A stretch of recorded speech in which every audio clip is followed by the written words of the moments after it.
surat tanah yang betul-betul menunjukkan antum bergelar jamaah lurah di tanah. Ada semua dikasih. Iya. Terus mas, Sekarang begini, kita ngomong, enggak dulu, tenang dulu, jangan nyerobot. Kita ngomong mestinya deh. Antum matiin rokok, taruh Quran di sini deh. Sekaligus mubahalah. Ambil Quran. Antum ambil Quran. Antum matiin rokok dulu. matiin Quran.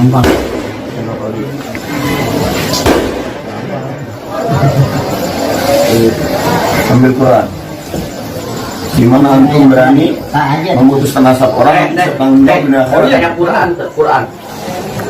Dan juga kalau antum berani mengaku-ngaku siap. Sekarang begini, besok Senin. Ayo kita ke maktab. Boleh. Kita ke maktab. Boleh. Kita mulai pernah. Bismillah. Kalau begitu Haji. Pegang Quran dulu, Beb. Mana Quran? Ada Quran. Haji. Ini Quran. Jadi video-video dari keluarga Al-Bahar itu bahan Bohong. Ya. Semua bohong. Keluarga Habib Busirwan tidak ngerti anak. Semua keluarga Al-Bahar tidak tahu siapa anak punya abah. Video. Mekam. Iya.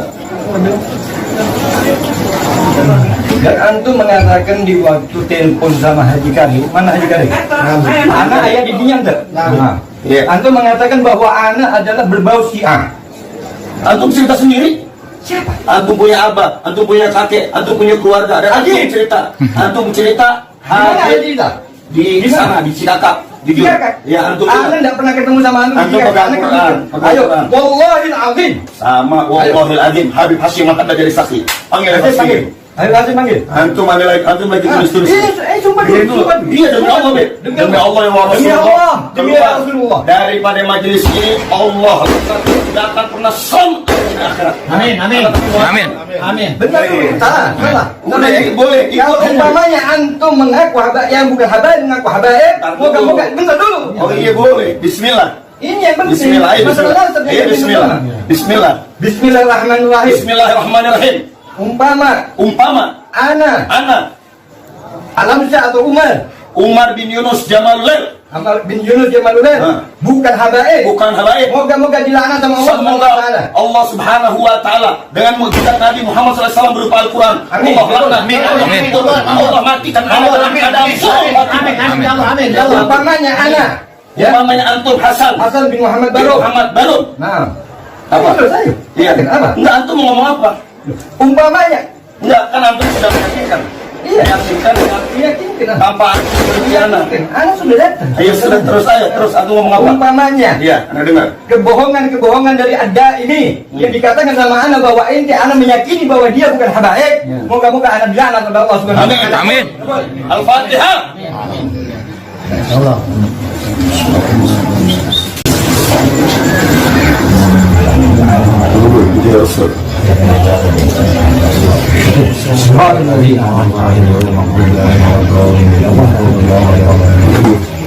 Itu munafik, nggak perlu. Lah, di sini tentang konsep kehabiban ini, yang kenapa saya mau tanggepin, yang sudah saya malas menanggepin itu, banyak datang pertanyaan kepada saya. Ada satu konten itu nggak tahu berita dari mana, menyimpulkan bahwasanya saya sudah tes DNA. Dan hasil dari DNA itu, saya kakek bukan keturunan Nabi. Saya nggak tahu ini berita dari mana. Atau mungkin dia salah menangkap saya di YouTube, atau gimana. Sudah berjalan lama, setengah tahun adalah tahun. Saya nggak tanggepin itu. Tapi ternyata makin kemari, banyak orang tanya ke saya, Beb, itu benar sudah tes DNA. Jadi gini, kan capek saya menjawab. Kalau saya nggak jawab, nanti dibilang saya ini apa. Dipikir saya menikmati dari konflik kehabiban ini. Enggak. Bagi saya nggak penting itu. Tapi karena ini sudah terlalu rame, males saya ditanya terus, saya jelaskan di sini. Itu hoax. Nggak pernah saya tes. Gimana saya mau tes DNA? Hidup saya mesti pas-pasan. Dan bagi saya pentingnya apa sih tesnya? Oh, untuk membuktikan Anda kan Habib. Terus kenapa kok Habib? Oh, nggak boleh. Habib itu karena katanya Pak suka jual nasab cari duit. Terus udah itu berarti urusannya duit kan, dunia. Bukan karena keagamaan. Bukan karena perilakunya. Jadi karena dunia. Malah ada lagi mengklaim bahwa dirinya Habib. Tapi tidak pernah menunjukkan dia tes DNA-nya. Kalau di tes DNA mungkin juga nggak jelas keturunannya. Loh, kan ngapain sih? Saya nggak penting bagi saya dari dulu. Perhabiban ini nggak penting. Monggo dikritikin Habib-Habib yang nggak benar. Saya tuh pengkritik besar, keras ya Habib-Habib itu. Bagi saya itu orang menjadi Habib itu bukan kemuliaan. bukan suatu prestasi. Terus kalau orang jadi Habib besok sekolah juara ke-1, enggak, banyak yang goblok. Kalau orang jadi Habib besok nyari duit tinggal semuanya kaya, banyak Habib miskin, lebih banyak yang miskin daripada yang kaya. Jadi bukan suatu keistimewaan, sudahlah itu mau direbutin. Ini cuma kepentingan dunia aja, rebutan kue. Nah, satu juga kalau mau dilihat orang buruk tuh nggak hanya di Habib aja, di semua suku, agama itu banyak bajingannya, banyak orang bunguknya. Jadi nggak perlu mengklaim kalau Habib itu harus dieliminir karena ini membuat kerusakan. Semua membuat kerusakan. Habib ini banyak. Tapi di sini saya berbicara ini apa? Saya bukan untuk membela Habib. Saya takut nanti dipahamin orang saya petean dengan Habib. Saya nggak petean dengan nasab itu. Anak saya pun juga nggak saya didik dan nggak saya kenalin dia itu sebagai seorang keturunan Nabi. Nggak penting bagi saya. Karena orang dongok dikasih marwah tinggi, apa? Jadi brutal. Dan saya akui banyak Habib-Habib yang nggak bener ada. Tapi yang baik lebih banyak. Banyak perjuangannya. Kalau nggak mungkin sudah bermusuhan dengan NU dengan yang lainnya. Lah, saya bingung itu ada berita mengatakan saya itu bukan Habib. Saya bingung apa sih kepentingan Anda? Hanya ingin menjatuhkan Habib aja. Saya sudah malas menanggepin. Kenapa? Saya nggak mau ikut apa ya, ke arus perdebatan pepesan kosong ini. Nggak membuat orang jadi cerdas. Terus kalau Anda bisa membuktikan itu bukan Habib, Anda bakal jadi ulama gede. Enggak juga. Sampaikan yang terbaik aja. Biarin orang mengaku Habib, biarin.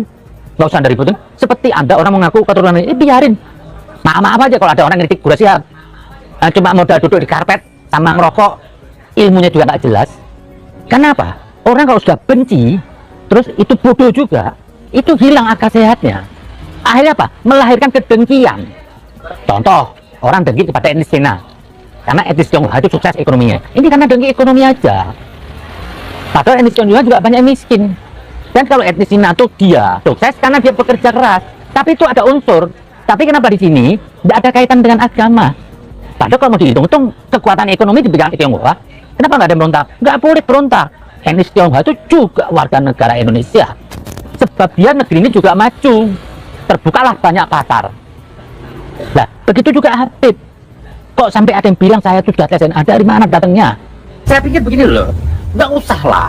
Apa orang melihat saya bukan karena Habib aja? Banyak saya diterima oleh komunitas non-muslim yang dibilang saya toleransi. Nggak ada. Orang tuh sekarang sudah cerdas. Yang dilihat itu apa? Ilmunya. Kalau nggak ada ilmunya, mau gelar siapa nggak laku. Kalau nggak ada ilmunya, terus dongok, ya hilang ditinggal orang. Masa era sekarang masih perlu legalisasi? Akhirnya apa? Rebutan apa? Magom. Ini cuma rebutan magom hasilnya. Kalau andaikan Habib itu tidak punya magom, tidak ada yang ributin keturunan Nabi. Karena ini ada magom, dianggap ada di situ ada urusan dunia, diusik. Ini semua ribut aja. Kalau mau gitu, banyak kiai juga. Banyak orang jadi kiai pasti hidupnya makmur. Besok pakai cincin, ada muridnya datang ngasih cincin lagi. Kiai itu besok piara burung, besok ada yang nganterin burung bagus. Ini sudah. Jadi orang yang berbau-bau agama itu, ya seperti Habib, kayak kiai, kayak kadang-kadang ada yang memanfaatkan, mencari, ini buat kiai, ini buat Habib dong. Masuk Habib susah. Nah, ini pemahaman yang sesat. Jadi ada riwayat kata apa? Seorang ulama itu tidak boleh susah hidupnya. Susah dalam arti apa?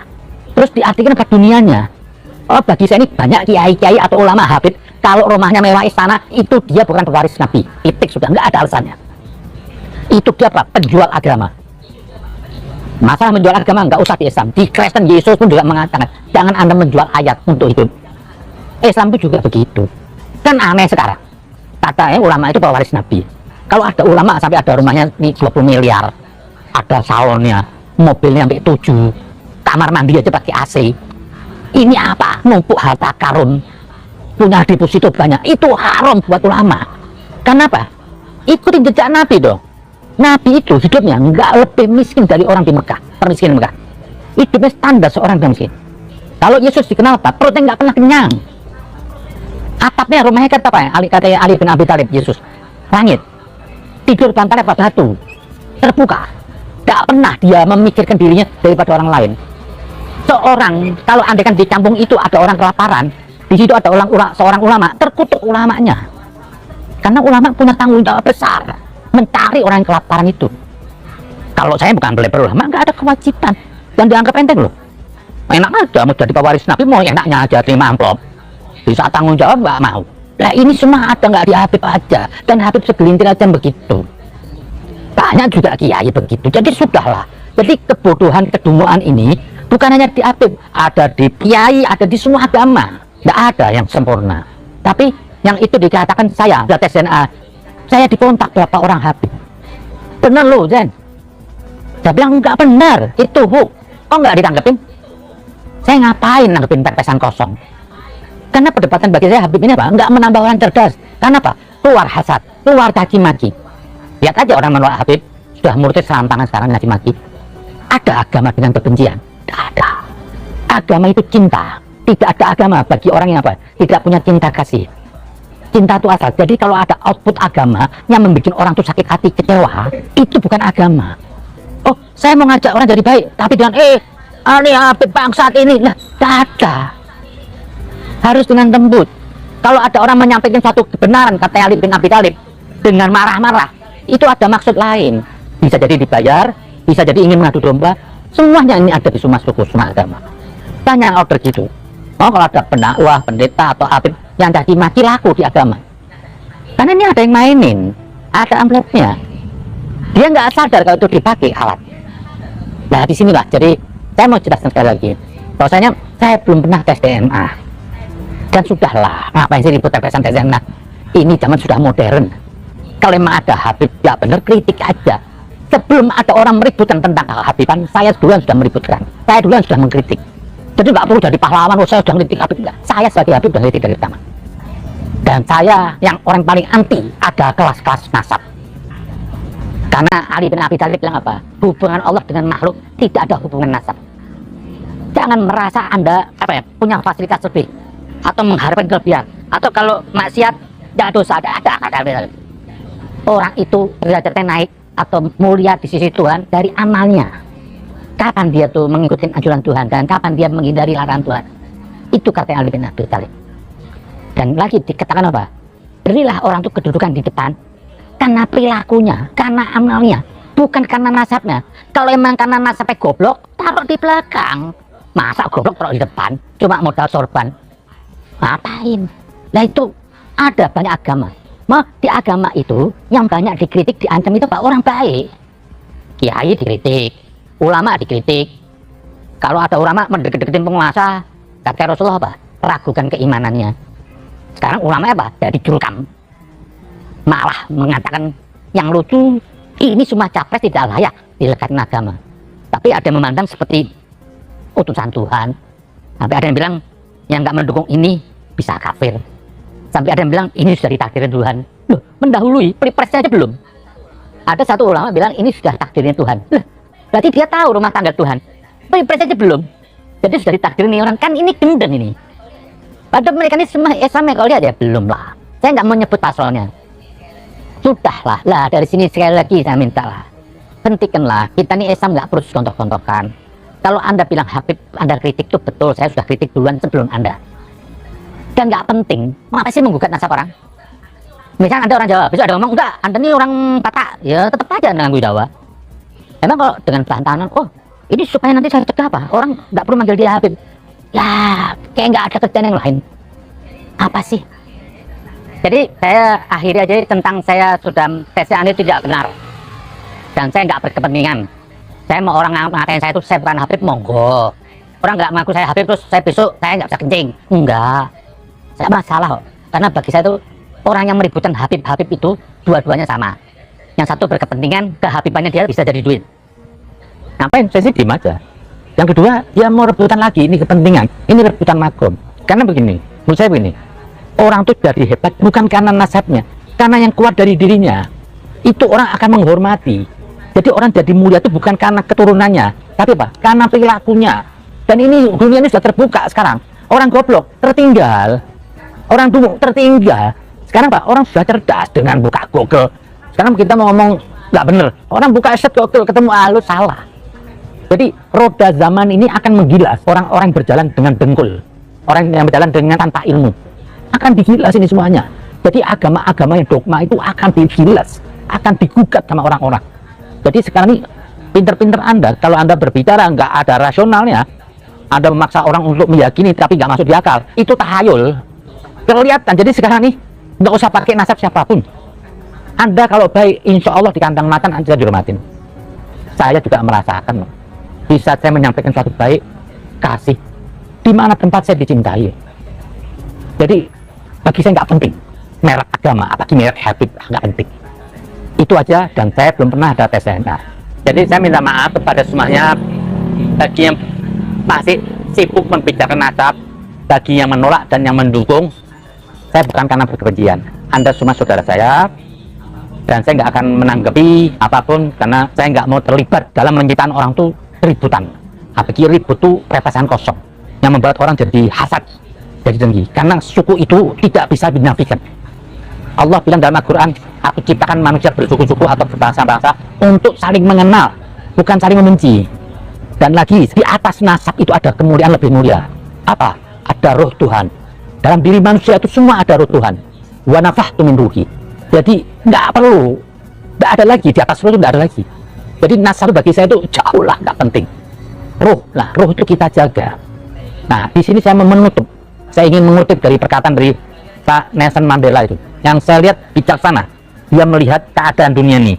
Dia bilang bahwa dunia kita tidak terbagi ke dalam ras, warna kulit, gender, atau agama, tetapi terbagi ke dalam orang bijak dan orang dungu. Dan orang dungu terbagi ke dalam berbagai ras, warna kulit, gender, dan agama. Jadi di Habib itu juga ada orang dungu.